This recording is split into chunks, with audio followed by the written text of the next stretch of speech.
I used to wear this. I got this from a flak jacket. There's a bollock protection bit, which hangs low, which I somehow acquired and which I wore throughout the whole of Bosnia. And people used to laugh at me.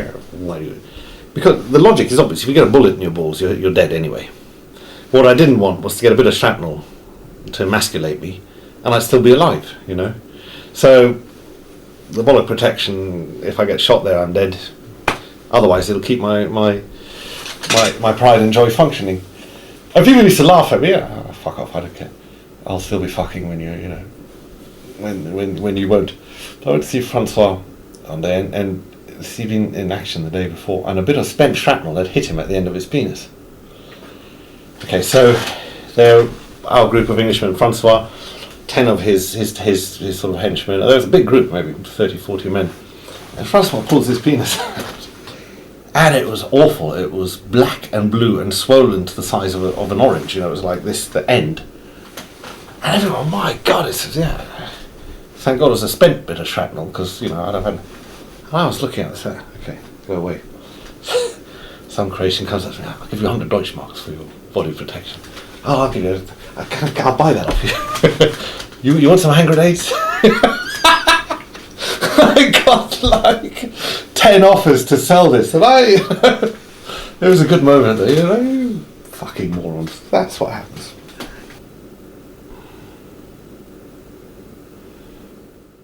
I was in a minor public school in Surrey called King Edward's, which used to be originally Bridewell Royal Hospital, founded as a home for delinquent children in 1553, I think, and not a lot has changed. It was a very strange experience for me, because all my life until then I'd been educated abroad.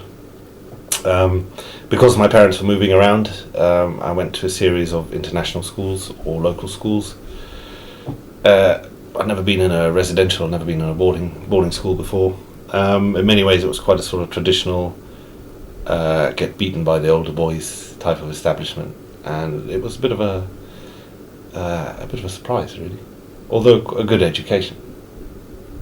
I suppose I was always a bit of an outsider, certainly never part of the hip, the in crowd. I always tended to do my own thing.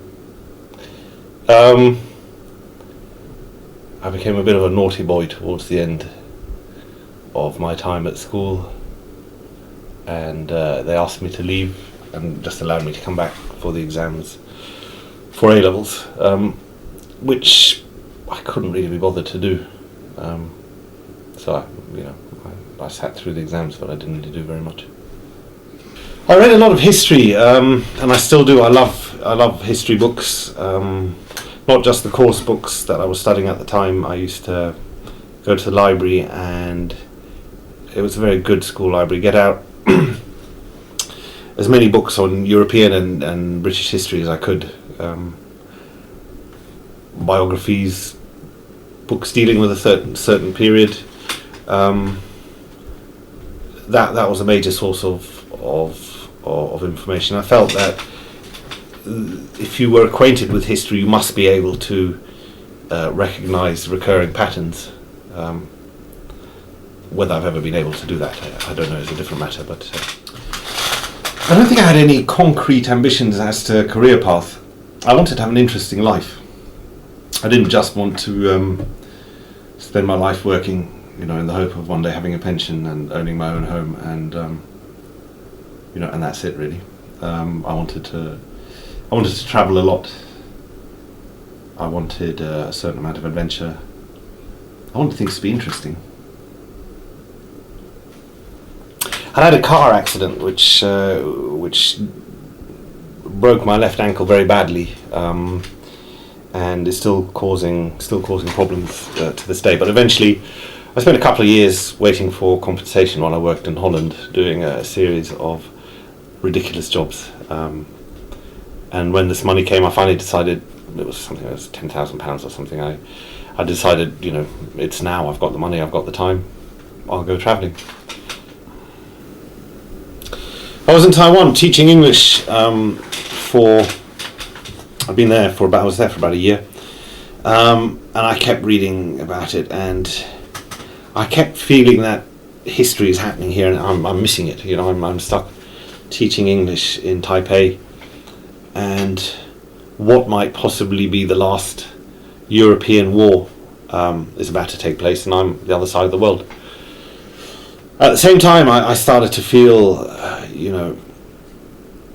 the Croatians deserve their freedom. They deserve to be unshackled from this dysfunctional monster of a failed state.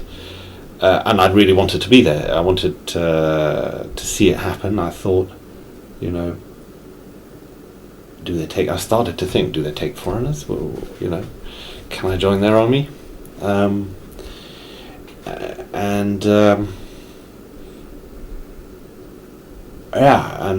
met the sort of catalyst to get this whole thing happening was I met a Croatian belly dancer who was working as a Croatian. She was working as a belly dancer in Taipei in the nightclubs, and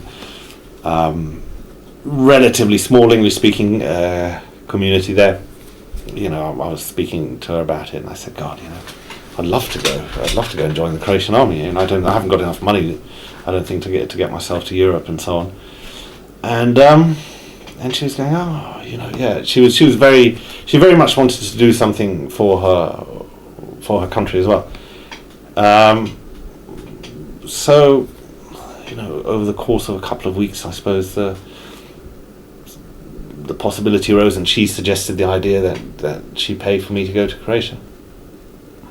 If I had not felt a feeling of such injustice at what was taking place, if I had not been outraged by the appalling inaction of the people who are running our government and the European governments, who, like all politicians, strut and posture while people die and do nothing else. If I hadn't been disgusted by these people, I certainly wouldn't have gone. All I'm trying to say is that a decision like this is never that simple. It always has elements. Politically, communism is without a doubt wrong. It doesn't work. You can say whatever you like about capitalism, but any system which offers more freedom, to me, that's the one. There's a whole personal dimension to this. How people always want to test themselves. How am I going to behave under fire? Will I be called and found wanting? Will I be able to do this? How will I feel? I wanted to experience also pure emotion. I got the impression that if I was exposed to a closeness of death, I would see things more clearly. As I say, it's a mix of things. I've known people completely without fear. I think there's something wrong with them mentally, but I know I'm not one of them. I'm as frightened as anyone else, but I never run away. So I complain a lot, but if I have to stay there and do the fighting, I will. I'll be the last person to run. So I have learned something.